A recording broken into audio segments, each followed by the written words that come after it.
Gross. Good job, Davey, reading. Okay, so they said next time that this shows up to just pick my favorite time.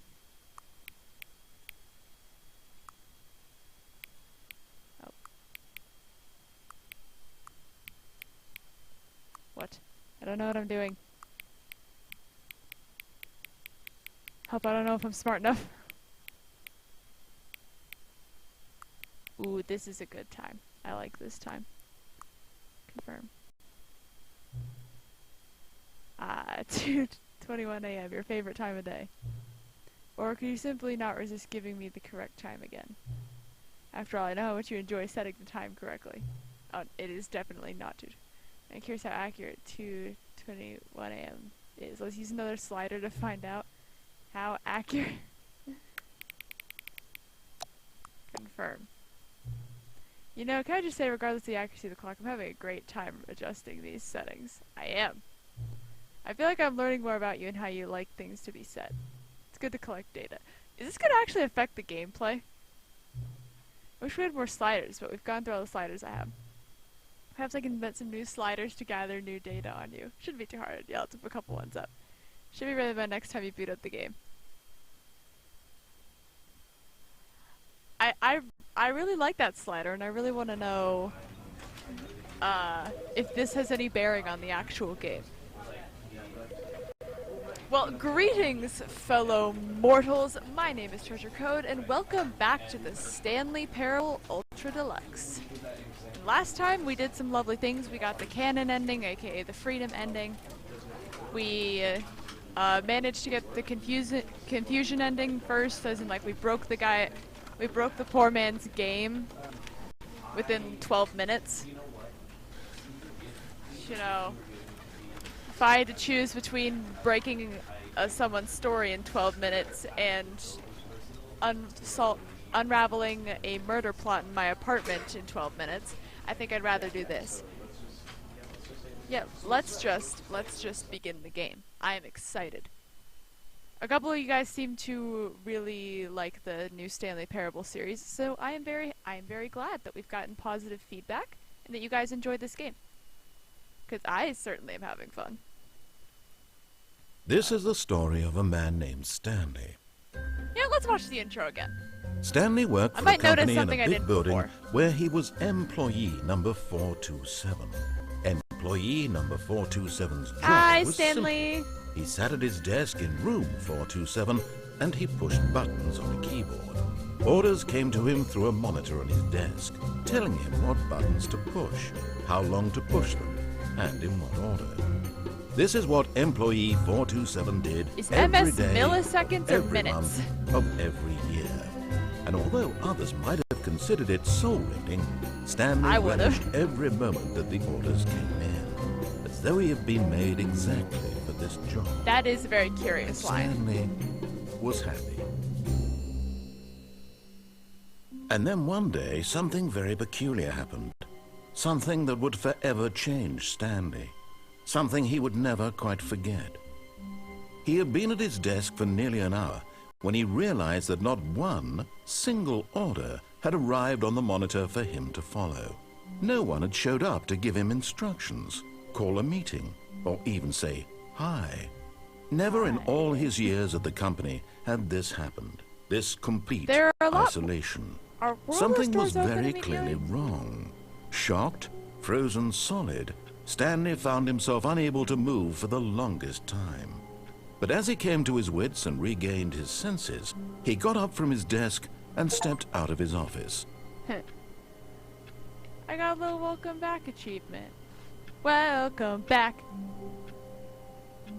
So I don't know what we're gonna be up to today, and also I'm sorry, I'm very aware of the fact that you guys can probably see my mouse right now. I don't know how to get rid of that. If any of you have tips on how to get rid of that, I would love to increase your game immersion by getting rid of it, but I don't know how to. What happens if I just stay in here? What happens if I try to go up into the duct system? Will the narrator get annoyed if I just stay in here for ages? What if I hide under the desk? Because I love our dear narrator, he's great. The more times I rewatch gameplay of this, the more certain I become that the narrator and I could become great friends. But I also kind of want to annoy him, as friends do. Okay. He doesn't usually take this long to react. I don't think there's gonna be a reaction. Okay. What can we do differently? All of his co-workers were gone. What could it mean? Stanley decided to go to the meeting room. Perhaps he had simply missed a memo. No matter how hard Stanley looked, he couldn't find a trace of his co-workers. This one's a dad, narrator! You made one of your characters a father?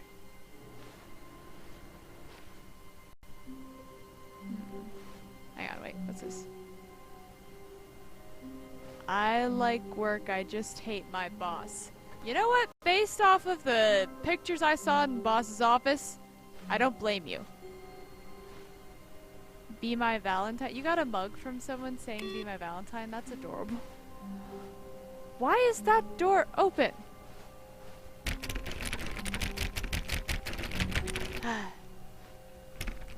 Because doors being open means something in this game.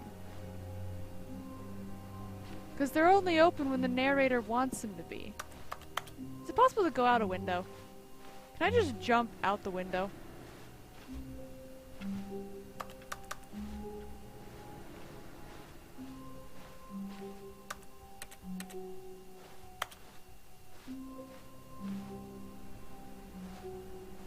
What is here that I can screw with?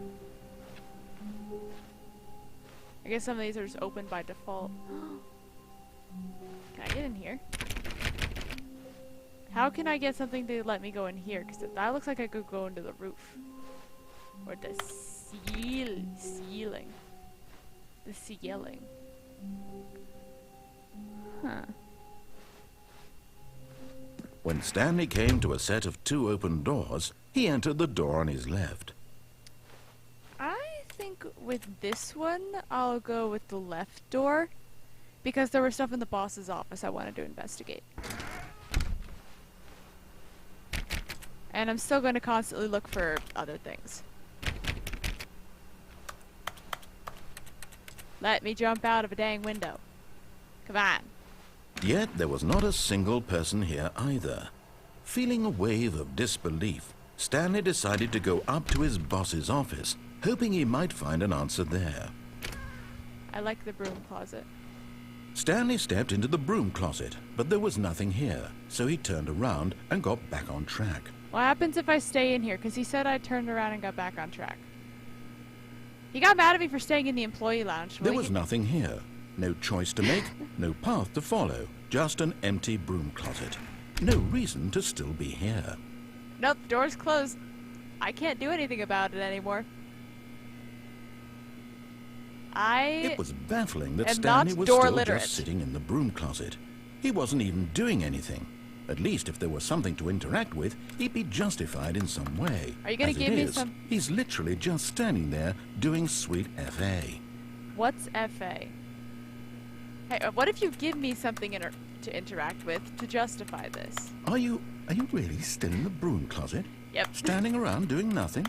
Why? Please offer me some explanation here. I'm genuinely confused. I could if Stanley could talk. Otherwise, You I'd do tell you. realize there's no choice or anything in here, right? If I'd said Stanley walked past the broom closet, at least you would have had a reason for exploring it to find out. But it didn't even occur to me because literally this closet is of absolutely no significance to the story whatsoever. I love never your would have thought rants. to mention it. Then why'd you leave it open? Maybe to you this is somehow its own branching path. Maybe when you go talk about this with your friend, you'll say, "Oh, did you get the broom closet ending? You're the aware! broom closet ending was my favorite." I hope your friends find this concerning. No, they probably think it hilarious simply because you pointed out the fact that Stanley was fat and ugly and really stupid.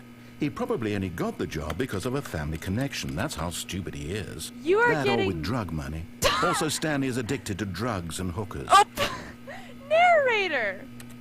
Just because I confuse you doesn't mean you need to just... Well, I've come to a very definite conclusion about what's going on right now. You're dead. You got to this broom closet, explored it a bit, and were just about to leave because there's nothing here, when a physical malady of some sort shut down your central nervous system and you collapsed on the keyboard. Well, in a situation like this, the responsible thing is to alert someone nearby. So you're aware as that to I'm a ensure player that in a your video body game. is taken care of before it begins to decompose. Hello? Anyone who happens to be nearby? The person at this computer is dead. They have fallen prey to any number of countless human physiological You're not vulnerabilities. human. It's indicative of the long-term sustainability of your species. Please remove their corpse from the area and instruct another human to take their place, making sure they understand basic first-person video game mechanics and filling them in on the history of narrative tropes in video gaming, so that the irony and insightful commentary of this game is not lost on them.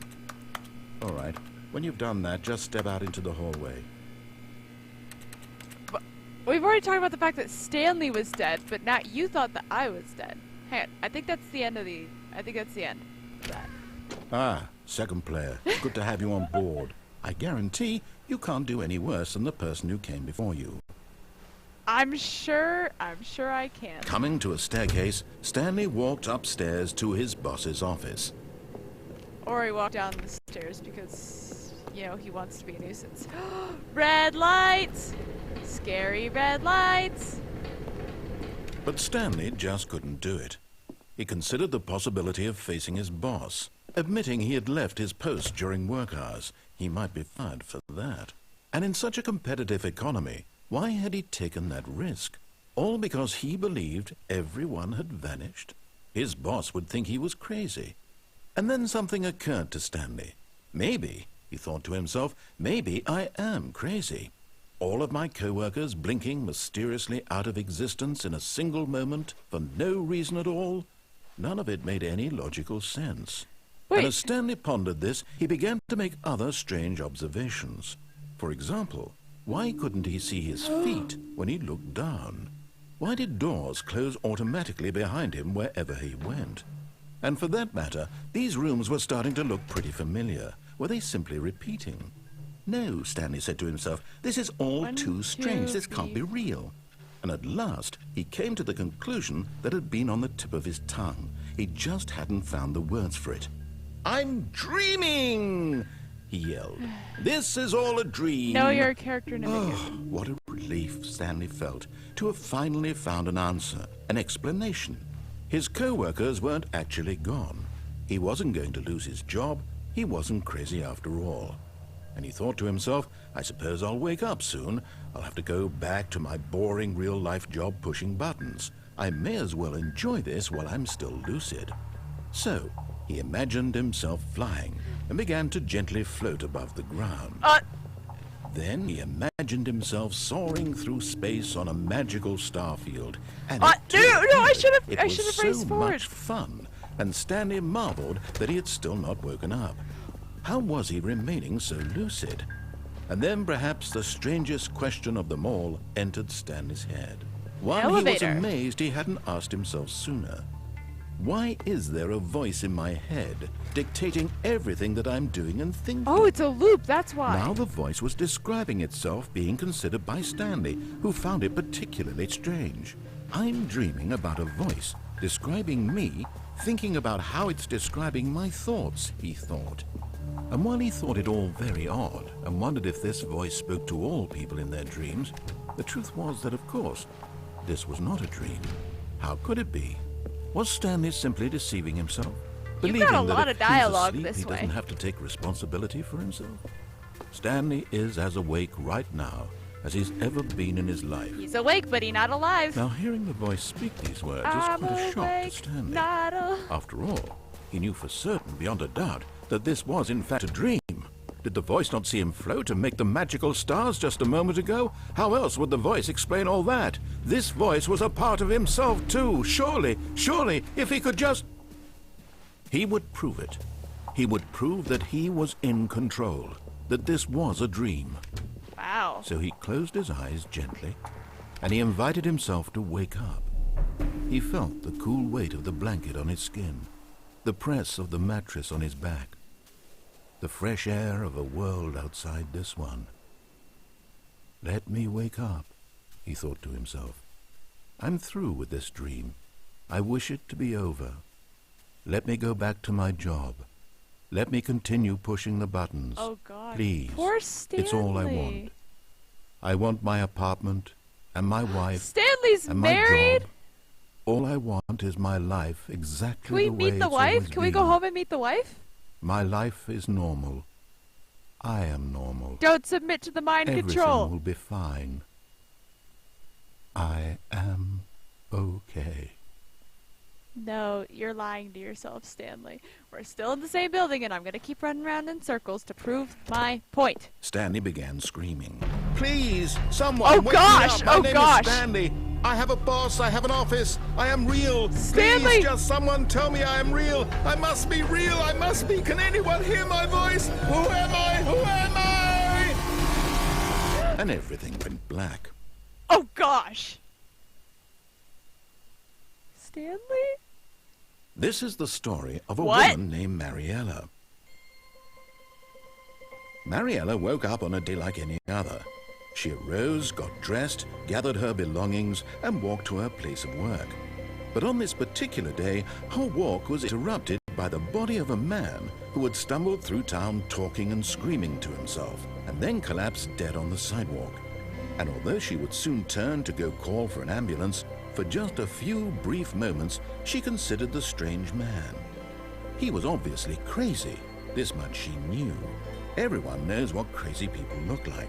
And in that moment, she thought to herself how lucky she was to be normal. I am sane. I am in control of my mind. I know what is real and what isn't. It is a blessing. It was comforting to think this, and in a certain way, seeing this man made her feel better. But then she remembered the meeting she had scheduled for that day, the very important people whose impressions of her would affect her career, and by extension, the rest of her life. She had no time for this, so it was only a moment that she stood there, staring down at the body. And then she turned and ran. Oh my gosh. So A, we saw another person. But also, okay. So Stanley is in some way delusional. Okay, because while I was running around in that loop, as far as the people in this around me were concerned, alright, so this office isn't real. I mean, I guess that makes sense, because we have the narrator. So then I guess you don't need an explanation for why the coworkers are gone. I still want to investigate that. Also, like, being sane is definitely a gift. As somebody who has struggled with that during hard times in her life, well, a specific hard time, or honestly, a bit of it throughout, now that I actually think about it.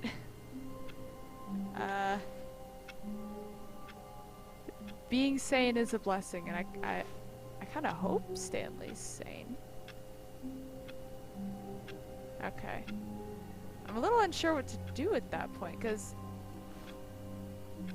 So if in the real world, Stanley's walking around on sidewalks...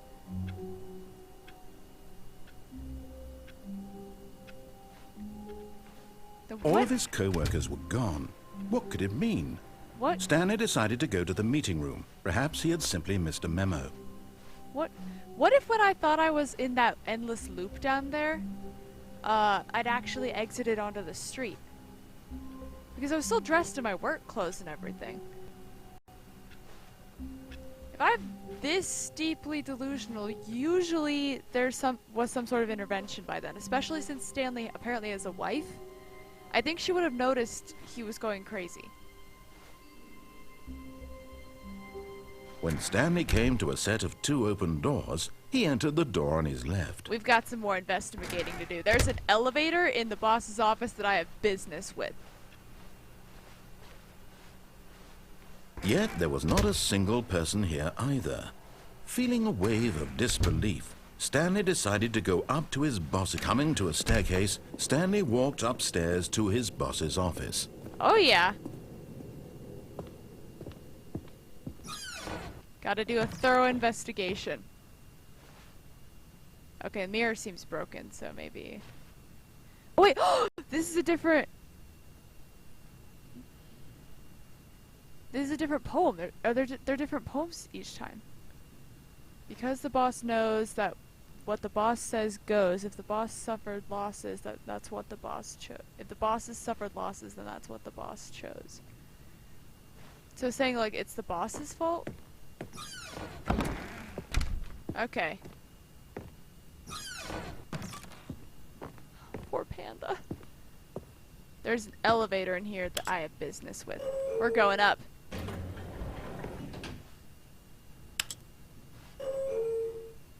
I'll investigate down later. I just went down. Yay! Elevator music. Why is the paper glowing?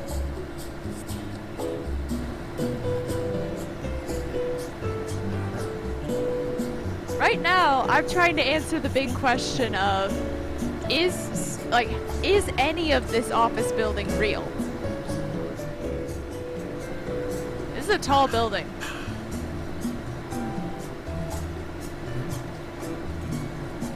So the narrator is aware of the fact that I am in a video game.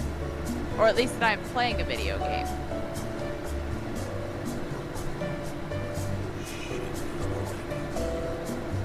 Did I just hear some, like, paranormal whispering?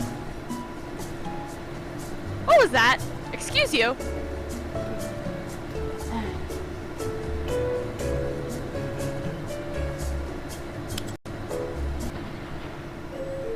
Oh.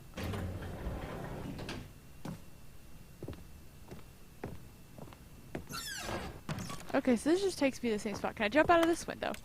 I cannot. Okay, guess we're going down then. Fine. Have it your way.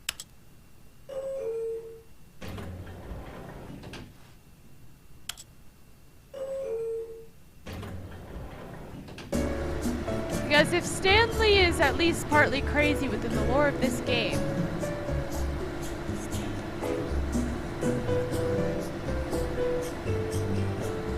then I gotta figure out if any of this office building is real or if it ceased to be real when I went into that loop downstairs.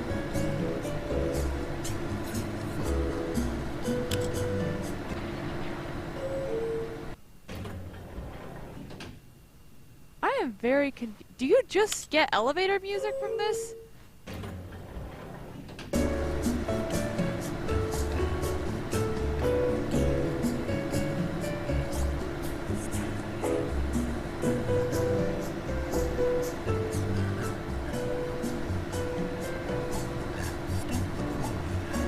What? What was that? Excuse you?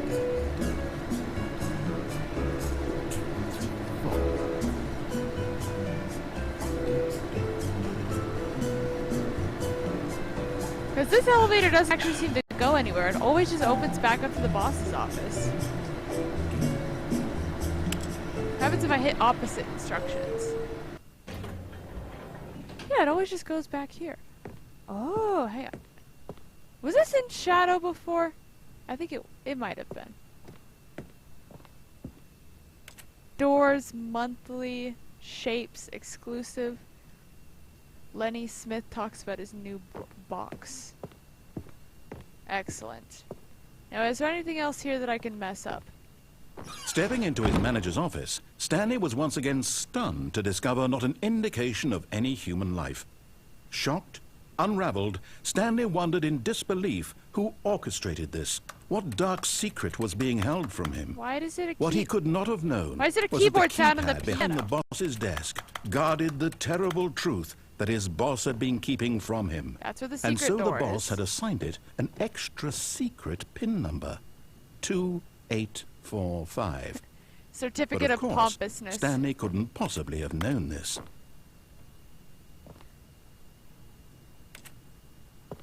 Is there any significance to the number 2845? What happens if I get it wrong? Stanley just sat around twiddling his thumbs.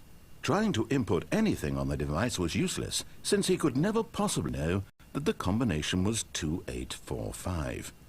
Let's be annoying again. I'm going to be the irritating friend today. 2845.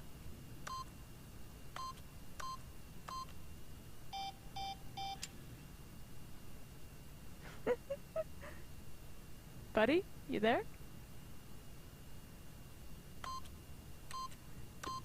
Forgot, but it turns out that the panel's emergency override kicked in, and the door just opened all by itself. And Stanley got the hell along with the story. Well, whoop-de-doo. You are especially short-tempered today. Then again, I was really nice to you the last time, and this time I'm being a little bit of a gremlin today. Oh wait, hang on. Is there like a whole hall? Wait a second.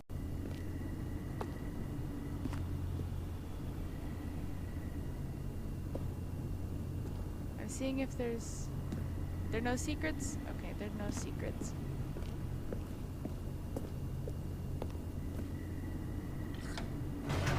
I think this time we'll partially complete the story. Okay, I've already tried... Hang on. What happens if I run down part of this and then go back? Although this passageway had the word escape written on it, the truth was that at the end of this hall, Stanley would meet his violent death. Okay, now we're scared of that, and so we're gonna go back. But of course, Stanley thought better of it and realized he simply had too much to live for. I am also tempted to see what happens if I allow Stanley to die at the end of this. But I feel like we've gone through enough heavy bits for today's episode.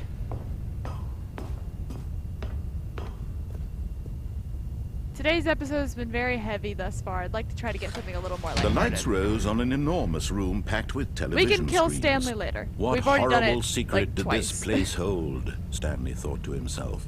Did he have the strength to find out? So the narrator is not human. We've already discerned this because he said you humans, not we humans. He excluded Now himself the in that monitors jumped to pronoun. life, their true nature revealed. Each bore the number of an employee in the building. I wanna Stanley's see- co-workers. I want The to see one where lives it of says so many fired. individuals reduced to images on a screen, and Stanley, one of them, eternally monitored in this place where freedom meant nothing. Pirate? Employee pirate. Just another office. Hang on. Is it just me or does that look almost exactly like my... Hang on. I need to compare employee pirate with... Hang on! Pirate and I have like next to identical, if not identical, like if not identical, then next to identical workstations. This mind control facility, it was too horrible to believe. It couldn't be true. Had Stanley really been under someone's control all this time? Was this the only reason he was happy with his boring job? That his emotions had been manipulated Buddy, to accept it can you hush a little blindly? bit? I would like to story develop as well. No. He refused to believe it. He couldn't accept it. Are you talking about own yourself life there, buddy? In someone else's control? Never. I just it want was a story- unthinkable, wasn't it? I just want a brain Was it rot. even possible? Had he truly spent his entire life utterly blind to the world? But here was the proof. Tried to get the heart off of the early. operation. Controls labeled with emotions. Happy, or sad, or content. Walking, eating, working. All What of it is monitored this? and commanded from this very place. And as the cold reality of his past began to sink in, Stanley decided that this machinery would never again exert its terrible power over another human life. For he would dismantle the controls once and for all. There are numbered buttons. We are going to press them in order and see what happens. Where are you? Okay. Hello, gorgeous. Hello, gorgeouser.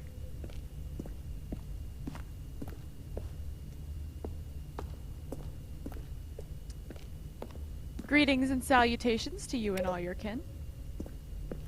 Over there, that one's 5. I bet something happens down here if I push the buttons in order.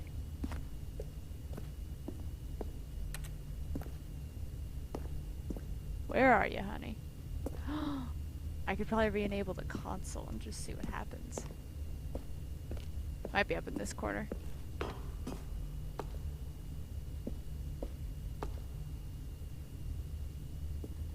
That's 5. Sprache Nummer 4. Means I need number 4 for those of you who do not speak German. Come on, it's gotta be around here somewhere. Oh, it's up there. How do I get up? Oh, the staircase. It's just very dark. Hang on. There's a gate in the way. I can't jump. That's definitely button number 4.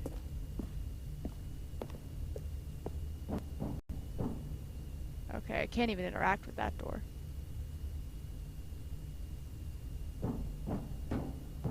How do I get up here then?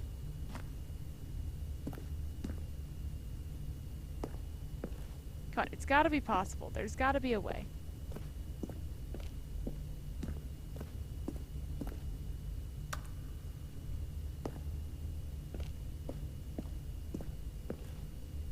Yeah, that's definitely the right button. Ah, I can see a little more clearly like this. Now, how do I get rid of this? Can't even interact with it.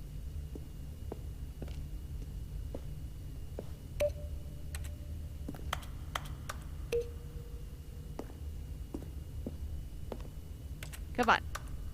I want to figure this out.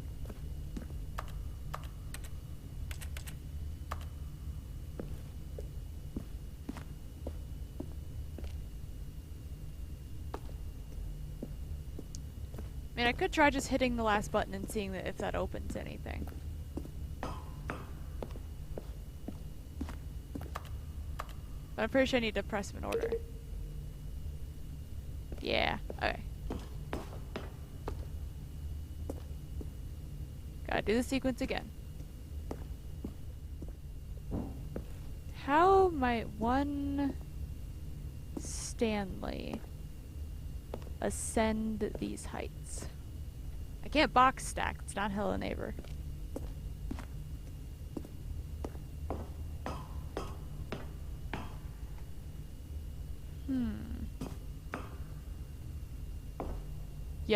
Yeah, I can see the number 4. Okay. It's probably something super obvious that I just have not figured out. Narrator's not helping me much right now. Oh wait, no, there's other numbers around here. I am confusion. Why is this one Kansas, but this one is not Arkansas? America, explain. What do you mean Arkansas? Fun fact, Arkansas is pronounced the way it is because it had a much higher French population. And so their language affected the name, resulting in something more like... Hang on. He hasn't closed it behind me yet. And when at last he found the source of the room's power, he knew it was his duty, his obligation, to put an end to this horrible place and to everything it stood for. Oh, Stanley, you didn't just activate the controls, did you? Oh, I did. After they kept you enslaved all these years, you go and you try to take control of the machine for yourself. Is that what you wanted? Control?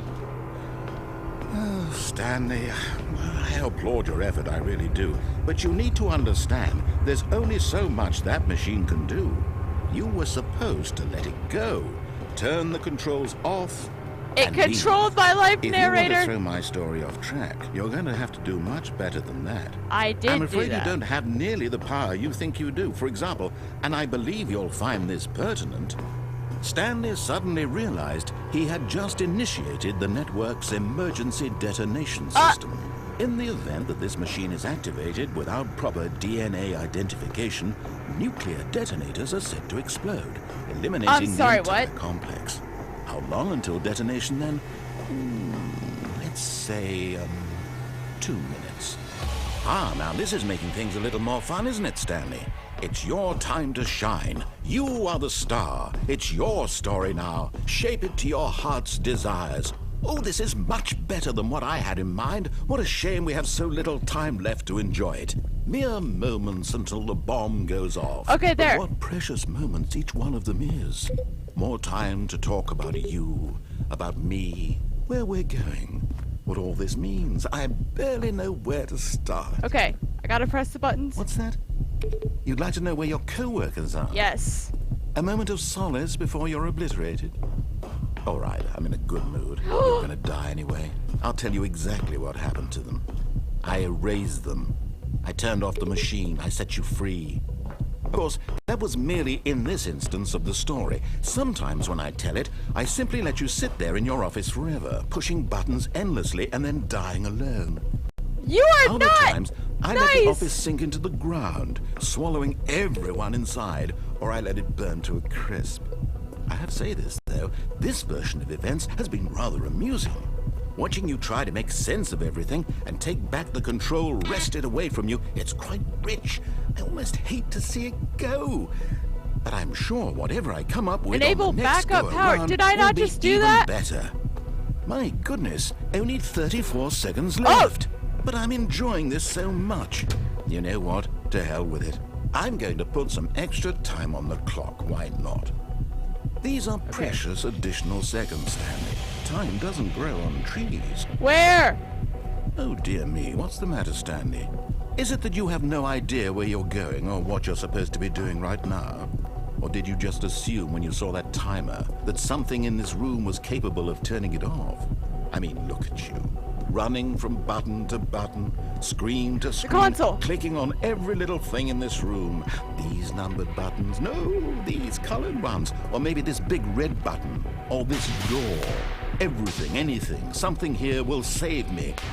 Why would you think that, Stanley? That this video game can be beaten? Won? Solved? Do you have any idea what your purpose in this place is? Stanley, you're in for quite a disappointment. But here's a spoiler for you. That timer isn't a catalyst to keep the action moving along. It's just seconds ticking away to your death. You're only still playing instead of watching a cutscene because I want to watch you for every moment that you're powerless. Okay. To see you made humble. This is not a challenge. It's a tragedy. You wanted to control this world, that's fine. But I'm going to destroy it first, so you Maybe I need to can't. hit the buttons again. It said 1 attempt remaining. Take a look at the clock, Stanley. That's 30 seconds you have left to struggle. 30 seconds until a big boom and then nothing. No ending here, just you being blown to pieces. Will you cling desperately to your frail life, or will you let it go peacefully? Another choice. Make it count, or don't. It's all the same to me, all part of the joke. And believe me, I will be laughing at every second of your inevitable life from the moment we fade in until the moment I say, happily ever after. Oh my!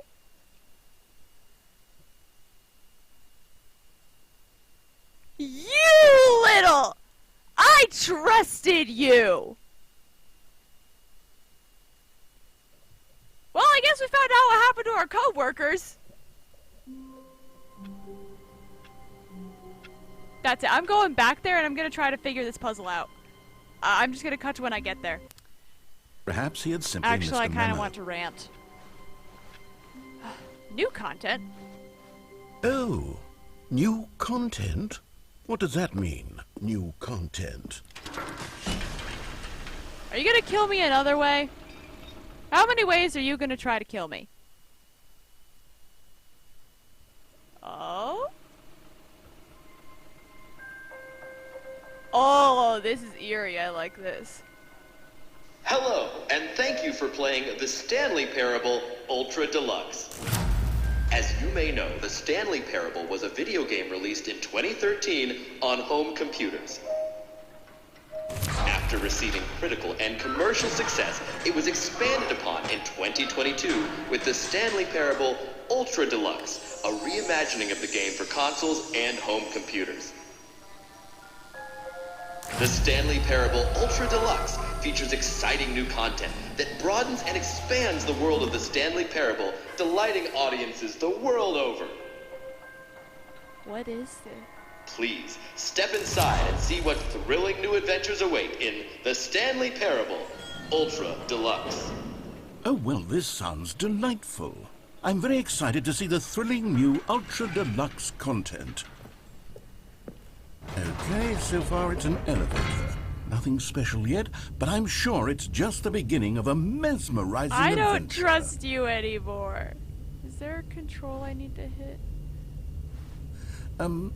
Is it broken? What's going on here? Should we be moving somewhere or... I thought you cared about me. At long last, it's on to the new content. I've never been more ready. Let's do it. I thought he cared about me. I have to say, initial impressions of Stanley Parable Ultra Deluxe, mostly tedious. It's as if Oh, okay. Let's see the content. Give me the content, Stanley. You greedy All right, let's see. It's the jump circle. The one place in the whole game I can jump! Yeah, if I step out of this, I can't jump anymore. I'm gonna treasure this while it lasts. The narrator might be underwhelmed, but I'm having a good time. Mash that button loudly enough the mic can pick it up. Aw, I don't get to jump anymore. Is that it?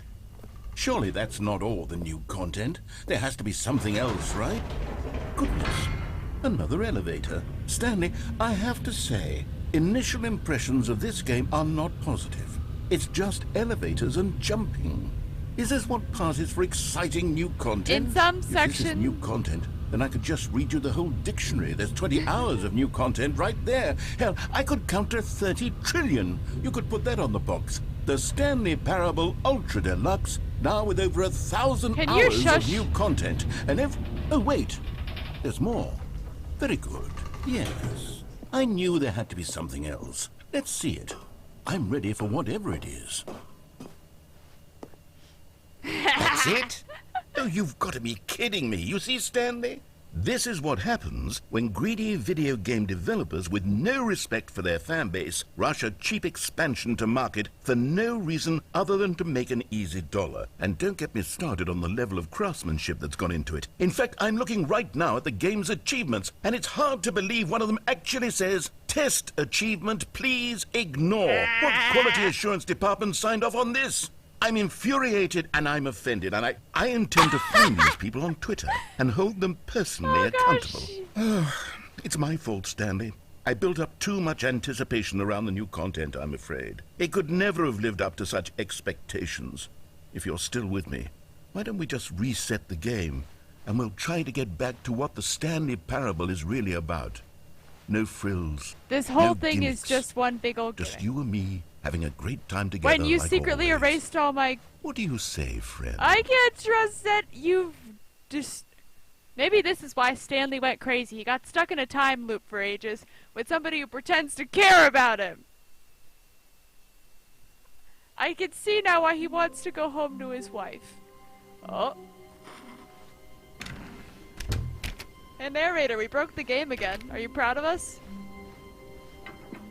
Psst. Stanley, come over here. In the vent. I want to show you I don't trust something. You just let me blow up. Oh, you don't want to see the cool surprise I made for you? Well, fine. You're a dork. Oh, never mind. You're not a dork. You are just me. Like, last episode, I thought you were so nice. Oh. How's he gonna kill me this time?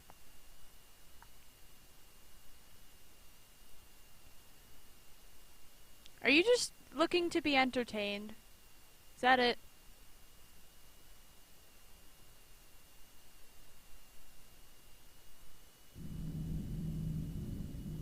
Okay, you remember how cheap and unsatisfying the new Ultra Deluxe content turned out to be? Well, it got me thinking about the past, and how much better the Stanley Parable used to be. So I made something special and tucked it away here where the game's developers won't find it. Just our little secret. Take a look. I'm sorry. What is this? I call it the Memory Zone. It's where I've been storing all my favorite memories so I can relive the peak experiences of my life whenever I want.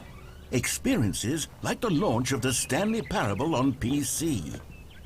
Aww, You see, Stanley, it's doesn't so the cute. Memory Zone remind you of how wonderful Stanley Parable was before it was sullied with a cheap re-release?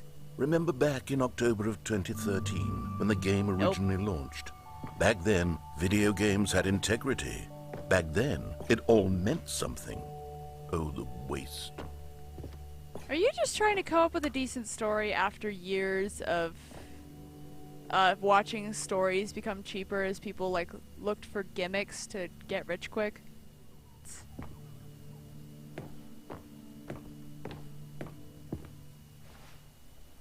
The trip down memory lane.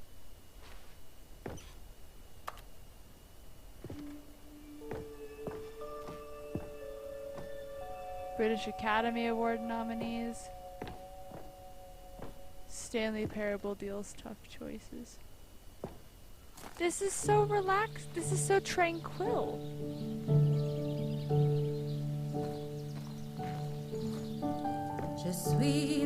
And over here is where I keep reviews of the Stanley Parable. Like this stunning triumph of games journalism, 10 out of 10 from Don't read any Destructoid.com. reviews except James this one. Stephanie Sterling writes, and I quote, "Where so many games that aspire to be more than games end up less than any form of art, Stanley Parable strives and then succeeds to be every game ever created." Did you hear that, Stanley? Every game ever created. That's how grand and all-encompassing Splish, splish. the original Stanley Parable was. It was literally every game ever created. It was Skyrim, it was Persona 3, it was all of them, and now it's nothing. It's no games at all. It isn't even the Stanley Parable anymore.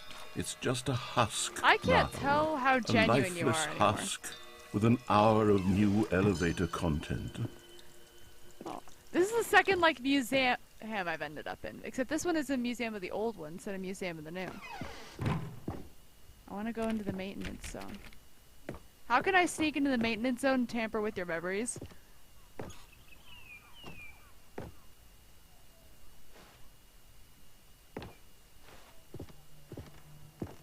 Is he not closing doors behind me right now? That's nice of him. Oh, I stand corrected. I stand very corrected. Here's another moving passage, this time from GameSpot.com. The Stanley Parable is both a richly stimulating commentary on the nature of choice in games and one that offers some of the most enjoyable, surprising, and rewarding choices I've ever been confronted with in a game. 9 out of 10. Don't you get it, Stanley? The game was perfect. It didn't need anything else. It didn't need new content. It just needed to be left alone, to spend the rest of time collecting dust in the hallowed hall of beloved video game memories. These were simpler times, Stanley. What I wouldn't give to go back, to have it all over again. Wait, hang on. I don't recall this part of the memory zone before. What's this? What's down here? Vending machine! It's the only thing that matters. Oh no. Oh God, no. Stanley, it's a collection of reviews from Steam, the online Is video Steam our game big bad? distributor. I haven't looked at these in years. I can't even imagine what's been collecting down here. Surely these reviews were glowing as well, weren't they? Oh, they won't be. Honestly, I could not be bothered to play this Oh! game to full completion. The narrator is obnoxious and unfunny with his humor and dialogue proving to be more irritating than entertaining. Funny! I'm not trying to be funny. I'm trying to make a serious work I of was art. laughing and didn't have my I hand suppose I on could write up a handful of gags to insert into the Stanley Parable, but the game is already such a densely layered web of profound philosophical insights that I can't even imagine where I'd have the room to stick them. You know what? Don't try to make your game into something it isn't. You know? If the game focuses better on philosophical irony and stuff like that, then do that. If you could slip some humor in, go ahead, but don't crowd your story. Oh! Okay, let's see what this one says. Don't look! While the idea for the game is good, for someone who prefers non-linear games, this preachiness gets annoying fast. Preachy? Stanley? I'm not preachy, am I? I don't know. You can tell me if I'm preachy. Honestly, you can. Oh, goodness. This is actually quite shocking for me. Well, to be honest, I had always thought of the game's dialogue as being rather terse to begin with. You can't know how much fluff I cut from the game to get it to feel as light and airy as it... Well, I always thought it did. But maybe it wasn't. Oh dear. What an awful memory to have to hold on to. These black marks on my otherwise unimpeachable track record. I feel like a failure. Like I let these people down. Perhaps the Stanley Parable isn't quite as sterling as I always remembered. You know, when you say stuff like this is the bit that reminds me, you may have erased all my co-workers and you set off a nuke to kill me. And you're very clearly not a human being. Oh, that's an ocean. But you still have feelings. Oh, this is gonna be the one that kills you, isn't it? Narrator, don't read this one, okay? I'm gonna read it. You shield your little eyes. What's this one got to say? You constantly have to stop doing anything so the narrator can catch up with his long-winded explanations of what's happening. I wish there was a skip button. A skip button? Well, yes. Yes, I think we can do that. If I'm truly too preachy, then maybe letting you skip ahead for just a moment, surely it couldn't hurt. Not if it means we can strike these negative reviews from the record. Only positive reviews of the Stanley Parable. That's my motto today, and it's always been my motto. I'd do anything for the customer, Stanley. Yes, a skip button we shall have. And here it is. Go ahead and give it a shot. I'll pop you forward in time so that the second my incessant droning starts to bore you, with just the push of a button, you'll have zipped right past it. It's what the players have been asking for, and I'm very proud to have delivered. No more listening to me rambling on and on and on. No. The Stanley Parable is a game for the people. And if the people want silence, then by goodness, that's what they're going to get.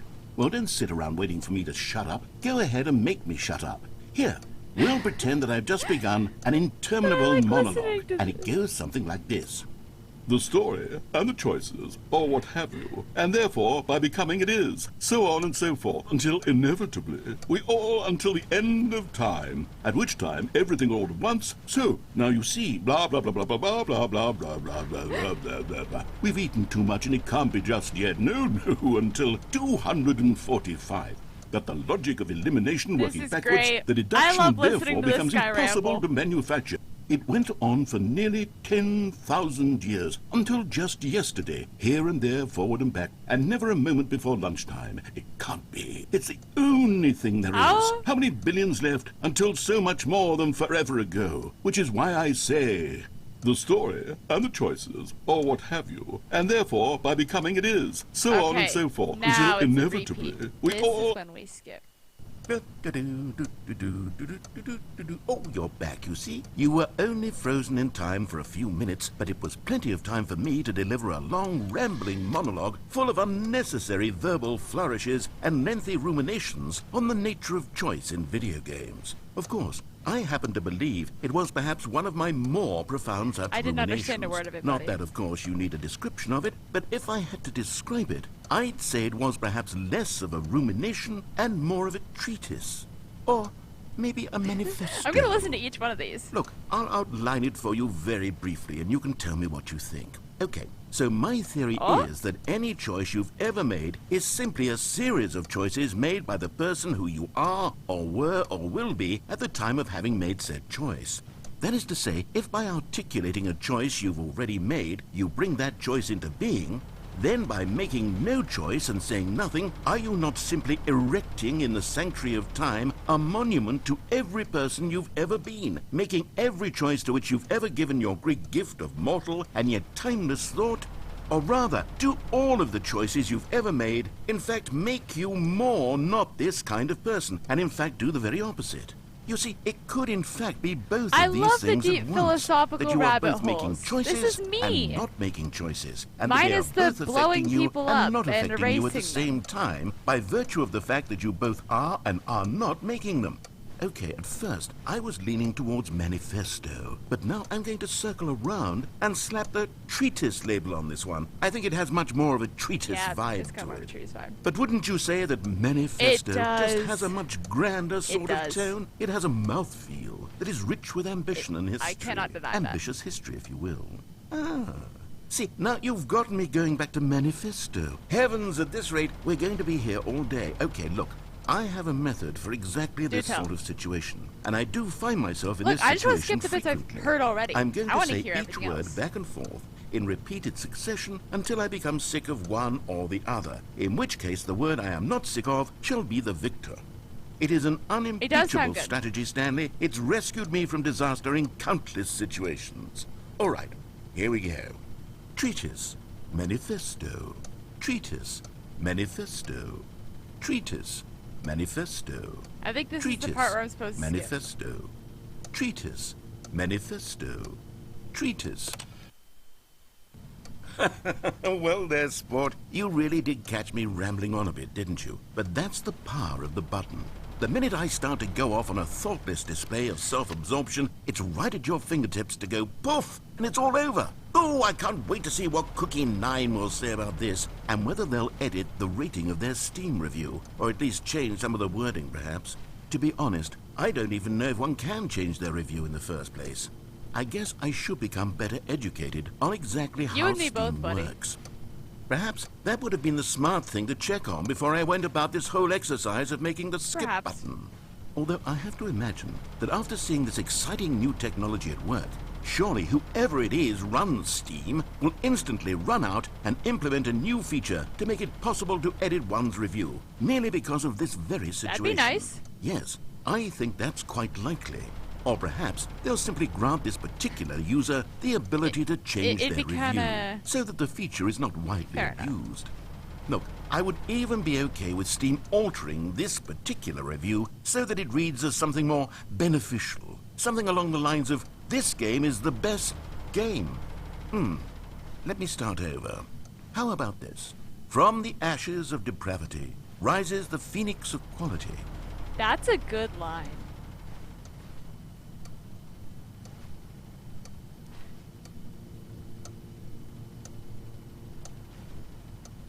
Where'd he go? Okay, welcome back, Stanley. Now, I should say that the amount of time the button has been skipping through is becoming longer and longer. That last one was, well, I want to say maybe 30, 45 minutes. What? It's not unendurable by any means, but it's, well, there's really only so much I can ramble on to myself about. I know, it's shocking, isn't it? It actually But at any rate, I do suggest that we not press the button again. I think the skip button has been aptly demonstrated, and we can say goodbye to it and just... Wait, how do we get out of here? Where did the door go? Wasn't there a door that led into this room? I do feel quite certain that there was one here before. How else would we have gotten into the room in the first place? I don't think one can enter a room without a door of some sort. We're on the same train of thought here, except yours has more nukes. Do you see a window anywhere? A porthole? A sufficiently large crack in the wall? I'll take any of these. All I want is for us to move on and to please step away from the skip button, to go anywhere other than the skip button. There was a door here before, wasn't there?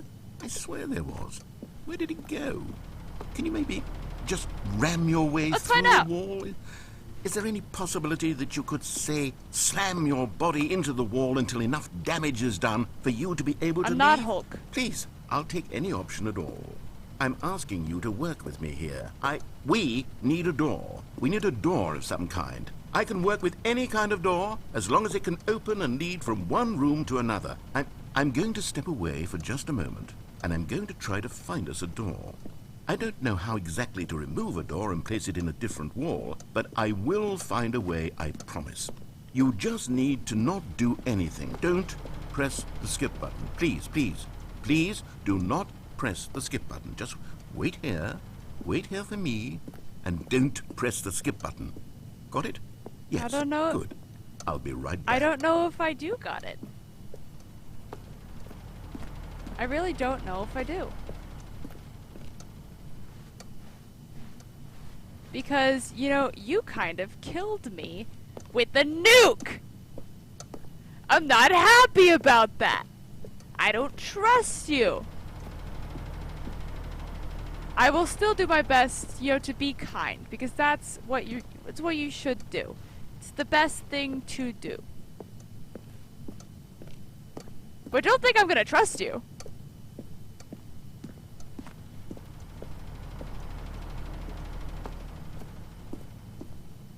I wonder how long I would actually have to be in here. If I get really close to the skip button, is he gonna freak out? Hey, buddy.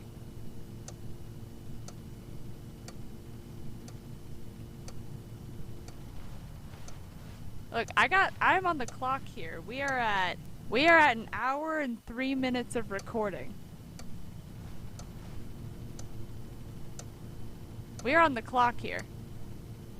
See? Is that in time? I feel like him not telling me not to press the skip button is an indication that I should press the skip button. Stanley, please don't push the button again. It's been 12 hours. You've just been frozen there.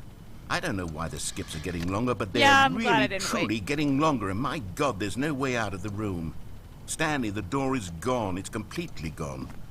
I've looked at it from every angle. I've checked every one of those walls 1,000 times, and there's no door, Stanley. There's no door. There's just you and the button, and if you keep pressing it, I have no idea what will happen. I have no idea how long I'll be made to sit here, and more than anything else, I don't know how to stop you from pressing the button again. I can't control anything in this room, Stanley. I can't touch it, and I have to believe, I have to know that sooner or later, no matter how much I plead with you, you're going to press the button again. Why would you? I've been thinking and thinking, and I don't know what I can do to convince you otherwise. Oh my God. And it's all because of those reviews. Those reviews that I couldn't get out of my head. I just couldn't ignore the negative feedback. Why was it so important for me to fix the problem? Why did Cookie Nine's opinion matter so much to me? I've never even met Cookie Nine. I have no idea who they are. Now? What would it ever really matter? But here I am. I'm fixating on every tiny negative thing. And focusing on so much negativity might result in you doing uncharacteristically violent things. Petulant as a child, wild and impulsive. I can't help myself. I can't stop myself from lashing out with a vengeful fury to alter and to change and to break anything unbroken, if only it pleases this one person who made a single negative comment. What does such an impulse serve? For whose benefit is this? And here I am now, stuck in a room, waiting for you to press this button, and to become frozen in time, knowing that you're going to do it, and that I'm going to be stuck all alone, and that I had the power to prevent it all from happening, if only I'd held my tongue. It's all out of my control now. Just you. Just your decision as to exactly when you're going to make me suffer, to leave me all alone. Surely you will. I don't doubt it. Surely you'll press that button again, leaving me here. And surely you'll put your own desire to see what's next ahead of my need for company, for companionship. Surely you'll not be moved by my howls of fitful anxiety that you sit with me and just stay here. Oh, no, no, no, I know you too well. You'll be leaving. Oh, my God. And it's all because of those reviews. Those reviews that I couldn't get out of my head. I just couldn't ignore the negative feedback. Why was it so important for me to fix the problem? Why did Cookie Nine... I think I need to leave it there, guys. I hate to go to a... cliffhanger, but also, like, the last time we were about to die, the voice told us to quit to the menu and that would save us. So, honestly, if we can just keep the narrator from falling into an anxiety attack right now, then I think that's what is best for us to do. It'd be kind of funny if he talked to us in this little screen and said, "Oh, you just left the game?" I never... Wait, how would he have said it? "It never occurred to me that that could have been the solution to our problem." Yeah, that's how he'd say it. Anyway, I'm gonna leave this episode here. Thank you so much for watching. As always, we're gonna have our little baby sermon after that. I encourage you to stay for it. I invite you to. I in no capacity attempt to force you to. If you enjoyed the video, then please subscribe, do the like, do the comment, all of those lovely things. And my name has been Treasure Code, and I will see you all in the next video. Bye-bye! Hello, hello, hello. So glad you've stuck around for our 7-minute sermon, God's Word in 7 minutes or less. And in today's episode, we got nuked by the narrator. And the Bible passage that I ended up landing on for today's message, I'm gonna have to put kind of a warning out here. Like, this is definitely not a sermon that a child or a younger teen should listen to. I'd say you should probably at least be 15 before you listen to this bit, just because of the things that some of the people in this passage do, or at least try to do. And just like, I know you're probably curious because I've given you a warning, but you can satisfy your curiosity when you're older and less likely to be scarred by it. You don't want to hit yourself with something you're not ready for. So, we're starting now, so if you're going to click off, do it now. So the narrator erased everybody and nuked the complex for fun. He literally said that whether or not I tried to save myself was all part of a joke for him. And, like, that's just a huge destructive act that... And I'm glad God is not like that, where he will just destroy people for fun. One destructive act God did undertake that for many people may paint him in a similar cruel light if they don't understand what's going on is the destruction of Sodom and Gomorrah. But God doesn't do God doesn't do that sort of thing for no reason, least of all for fun. And so Sodom and Gomorrah were two towns near where Abraham was living. This is in Genesis 18:32 to Genesis 19:9. Now, Abraham in this part of the passage is pleading for Sodom because Sodom has committed so much sin. They're doing so many horrible things that God said, "I'm gonna destroy that city. It's gonna be no more. I'm gonna destroy both Sodom and Gomorrah." And Abraham is pleading for the lives of the people in Sodom. And he keeps asking, if there are this many righteous people in Sodom, will you spare the city for their sake? He starts with 50, and then he works it down to 45, then 40, 30, 20, and then all the way down to 10. Then he said, "May the Lord not be angry, but let me speak just once more. What if only 10 can be found there?" He answered, "For the sake of 10, I will not destroy it." When the Lord had finished speaking with Abraham, he left, and Abraham returned home. And so God sent 2 angels into Sodom, and Lot was there, Abraham's nephew, at the gateway of the city.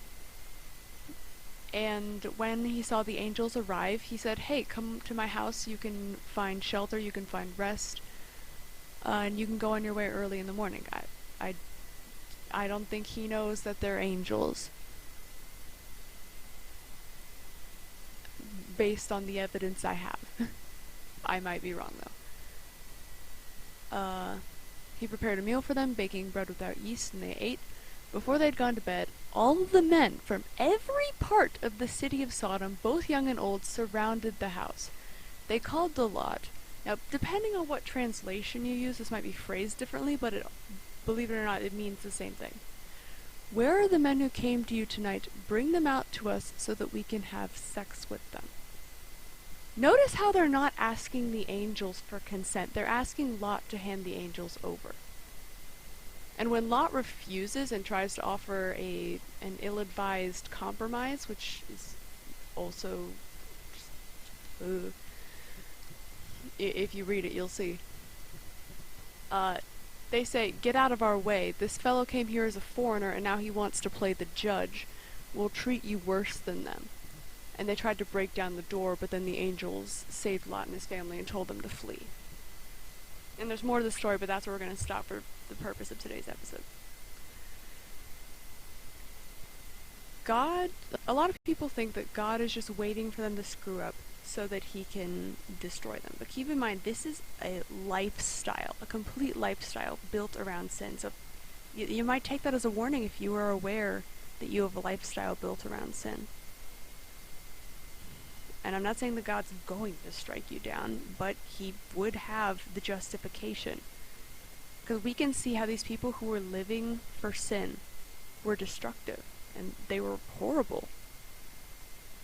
And when somebody tried to tell them, "Stop, this is wrong," they lashed out and said that they were going to treat Lot worse than they were going to do the angels. So we can see God didn't rain burning sulfur down on this city for no reason. Which, like, this is one of the closest things that God would have done to nuking a city. Apparently all that was left is ash. All that was left of the cities was ash. So, like, just give that a moment to sink in, because honestly, I don't know what to say at this point. When God passes judgment on someone or a group of people, it's not just him being snobby, like the narrator kind of was being during his monologue. There are legitimate reasons, oftentimes reasons that people could understand if they actually have the full picture. And so that's kind of the takeaway I would like you to have from today's sermon. If you have questions, comments, concerns, thoughts, or snide remarks concerning today's sermon, you can email me at treasurecode813@gmail.com. Always remember, you are treasured, and I will see you all in the next video. Bye-bye!